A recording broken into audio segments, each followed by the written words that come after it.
Hej, her fra Toscana.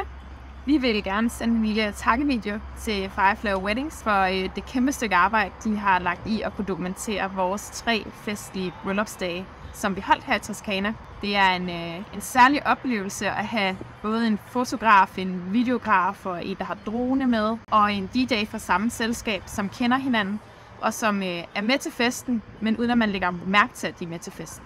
Og det er klart, på sådan en halvanden dags fest og farver og dans og hygge, er der mange ting, der er gået tabt. Men allerede nu har de sendt os 27 sekunders video, hvor det er egentlig ret tydeligt at se, vi havde det mega sjovt. Og det gode er, at vi har haft dem til det, det er, at vi ikke rigtig set, at de har været der, men alligevel har de formået at fange alle de fede øjeblikke. Vi holdt både en poolparty og pizza party dagen før selve bryllupsdagen. Der var der i hvert fald rigtig mange, der også røg i vandet. Jeg følte næsten, at kameraet røg med i vandet. Det gjorde jeg selvfølgelig ikke, men det siger bare noget om, hvor meget de var der, uden man egentlig lagde mærke til, at de var der. Også på nogle af de billeder, de allerede har sendt, så kan man bare se, hvor meget de har fået med, som man formår sådan lige lidt at glemme, fordi der sker så mange ting. De var også inde på værelset sammen med dig om morgenen, og de var inde på det værelse, hvor jeg gjorde mig klar med alle mine bridesmaids. Og de formåede også at få dokumenteret alle gæsterne, hvordan de gjorde sig klar i løbet af dagen. Og så var de der selvfølgelig i forbindelse med hele bryllupsdagen, hvor der også var billeder og video ude fra vinmarkerne, og ja, der var stjernekaster i forbindelse med brudvalsen, og de har fået dokumenteret med video alle de taler, der var, og alt det indlæg, der generelt var,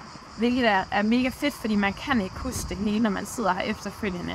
Så det glæder vi os rigtig meget til at gense. Så vores største anbefaling er at booke Fireflower Weddings. De bliver det endnu mere magisk, end hvad vi forestiller os, og vi